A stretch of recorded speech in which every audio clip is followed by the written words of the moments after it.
Isang malagang batas ang pinagtibay ni Pangulong Ferdinand R. Marcos Jr. ngayong araw na tiyak makatutulong sa pagkamit ng bansa ng food security. Bukod pa dyan, inaasang mapabubuti din ito ang pamumuhay ng ating mga kababayang magsasaka. Kung ano yan, alamin sa sentro ng balita ni Clazel Pardilla. Para mapataas ang produksyon ng palay at mapababa ang presyo ng bigas, pinirmahan na ni Pangulong Ferdinand R. Marcos Jr. ang panukalang batas na nag-aamyenda sa ilang probisyon sa Rice Tarification Law. Sa ilalim ng Republic Act 12078, pinahahaba hanggang 2031 ang bisa ng RCEF o Rice Competitiveness Enhancement Fund na nakatakdang matapos ngayong 2024. Mula sa kasalukuyang 10 bilyong piso, pinalaki sa 30 bilyong piso ang RCEF. Gagamitin ito sa pamamahagi ng libreng binhi na makapagbibigay ng mataas na ani. Mag-aabot din ng pinansyal na tulong, irigasyon at iba pang farm input. This law empowers our farmers to thrive and to help our country secure a stable food supply. By increasing investments in agriculture, providing more resources, and creating a more competitive rice industry, we are laying the groundwork for a stronger, more self-sufficient Philippines. Isa sa pinakamalaking bahagi ng pondo ng RCEF ay nakalaan sa pagbibigay ng makinarya na inaasahang tutugon sa post-harvest losses o pagkasira ng palay.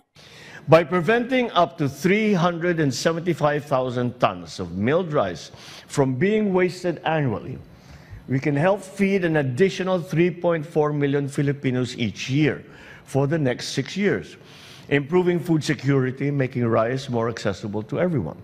Positibo ang Department of Agriculture na mapapababa ng batas ang presyo ng bigas. If we can produce more through yung budgets na makukuha na dagdag at mas tumagal pa, then we'll be more efficient and we'll be producing more per hectare. And sa kadiwa ng Pangulo program natin, we've started selling at 40 pesos na. So next year, ang target natin is to break 40 pesos. Hopefully by maybe end of January, meron na tayong 39, 38. Mapipigilan din ito ang banta ng kakapusan ng supply o sobra-sobrang pagsilit ng presyo ng bigas. Binibigyan kasi ng kapangyarihan ang Pangulo ng Pilipinas at ang Department of Agriculture na mag-angkat ng limitadong volume ng bigas sa mga ganitong sitwasyon. The DA will now be empowered to take the necessary actions to stabilize the market.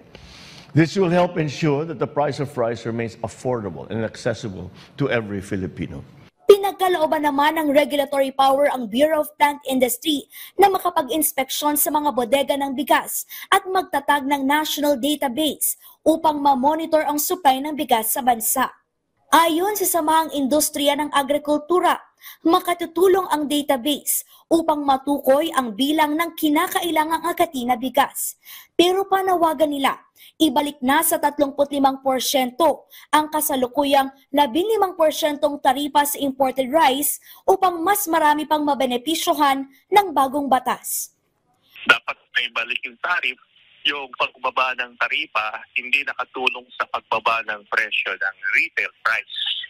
So, mas maganda kung suporta natin ang local farmers at maasahan natin, pwede natin mas makabili sa kanila ng mas mababang presyo na palay dahil doon sa subsidy mas malaki. So, yung retail price sa tingin natin mas kayang ma-adjust na mas mababang presyo. Clazel Pardilla para sa Pambansang TV sa Bagong Pilipinas.